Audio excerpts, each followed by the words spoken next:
I'm back with another video, and in today's video I'm going to teach you how to recover your Flipboard account.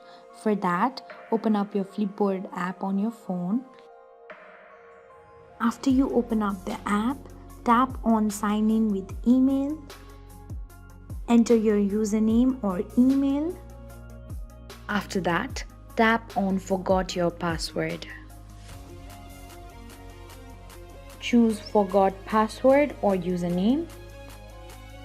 Enter your email address. And when you're done, tap on send. Now, Flipboard will send you a reset password message on your email.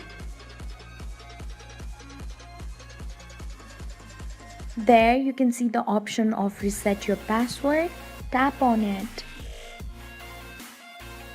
After that, set a new password and retype the password to confirm it. And when you're done, tap on reset. Now your password has been reset. Go back to your Flipboard app and log in with your new password.